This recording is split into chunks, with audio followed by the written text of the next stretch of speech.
CBS Young and the Restless spoilers full. Hey everyone, welcome back to our channel. Today is a fantastic day to dive deep into the absolute chaos unfolding in Genoa City. Grab your coffee or your tea, settle in, and let us get right into the thick of the drama because we have so much to talk about today. I cannot believe they did that. I am literally losing my mind typing this up late at night after watching the latest episode. And I just have to get this out of my system before I explode. I mean, I am shaking. Are we seriously watching Christine Blair Saint cricket herself corner Phyllis Summers like this? Yes, we are.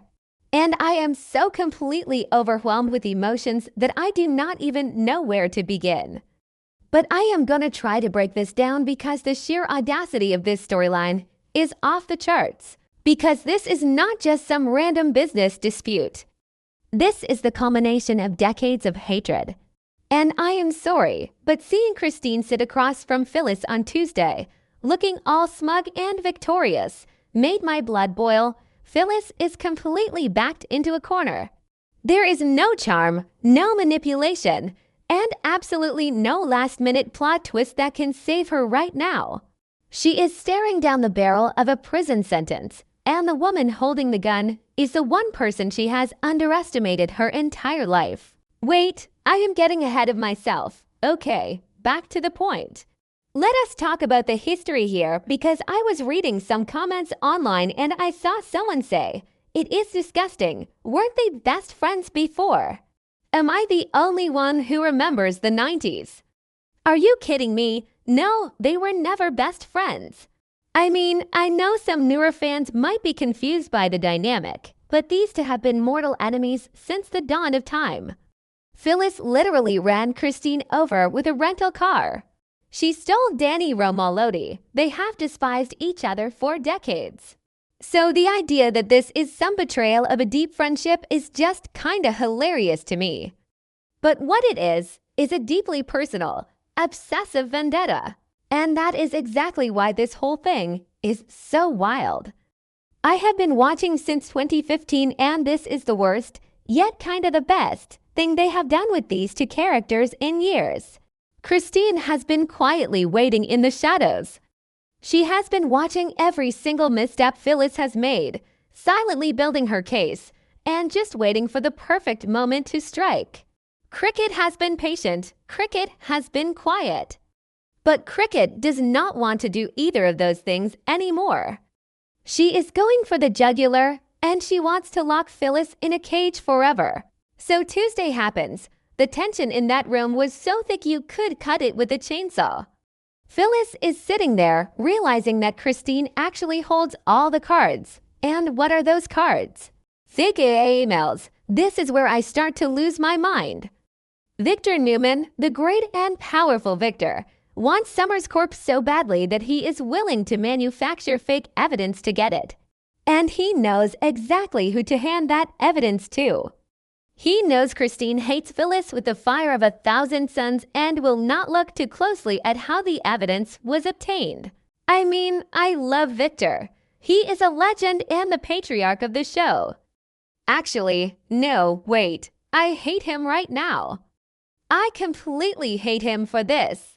How can he team up with Christine to destroy the mother of his own granddaughter? It is so low, even for the mustache.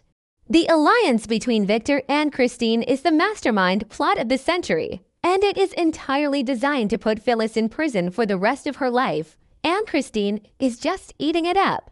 She is supposed to be the ethical district attorney, the standard of morality in Genoa City, but she is perfectly fine using Victor's dirty, fake AI emails to execute her personal revenge. It is so hypocritical. But you know what? Phyllis has survived this long purely because of her incredible, unbreakable stubbornness. Any other character would have folded the second Michael Baldwin walked into their office and told them the situation was hopeless. When Michael warned her that even Kane and Billy might be forced to testify against her, most people would have signed the papers and begged Victor for mercy, but not Phyllis. She looked right at her own portrait and vowed to fight. That stubbornness is exactly why she is still standing. but it is also exactly what Victor and Christine are using to trap her. And just when I thought all hope was lost, the absolute best thing happened. Daniel and Summer came back to Genoa City. Yes, the cavalry has arrived. I literally jumped off my couch and screamed at my TV. I was so hyped. Seeing the kids step up to take over the situation and save their mother is exactly the kind of family loyalty I have been begging for. Because Summer's company is already caught in this dangerous turning point, and Daniel is not about to sit back and watch his mom get destroyed by a bitter ex-rival and a ruthless billionaire. The moment Daniel and Summer walked in and started putting the pieces together, I got actual chills. They are not stupid. They immediately saw right through the smoke and mirrors. They realized that this is not just a standard legal issue. They figured out that Victor and Christine formed an unholy alliance, and that they are the masterminds trying to lock PHYLLIS away forever. You could see the fire in Summer's eyes when she realized her own grandfather was behind this plot to ruin her mother. And then they made their vow. Daniel and Summer swore revenge against Christine. All caps revenge, they are going to war, and I am so here for it. I want to see Summer unleash her inner PHYLLIS. I want to see Daniel use every single resource he has to burn Christine's case to the ground. Because Christine might think she has won. She might think she is finally getting justice for that car crash all those years ago. But she forgot one massive, glaring detail. PHYLLIS has kids who are just as ruthless, just as smart, and just as fiercely protective as she is. Remember when they tried this with Diane? When everyone ganged up on her and tried to run her out of town or put her away. Yeah, didn't work then either. You cannot just corner a legacy character like PHYLLIS and expect her family to roll over. I know some people are loving this, but personally, I'm a PHYLLIS apologist until the end of time. She makes massive mistakes. She goes way too far, but she does it with style, and she does not deserve to be framed by a computer program. I am just spinning with predictions right now. What is gonna happen when Danny Romolodi finds out? He is sitting over at the GCAC, all happy and newlywed with Christine, and she is about to tell him her big surprise. Is the surprise that she is sending the mother of his son to federal prison. How is Danny gonna react when Daniel tells him that his new wife is using fake AI evidence created by Victor Newman? Oh my God, that marriage is gonna implode in spectacular fashion.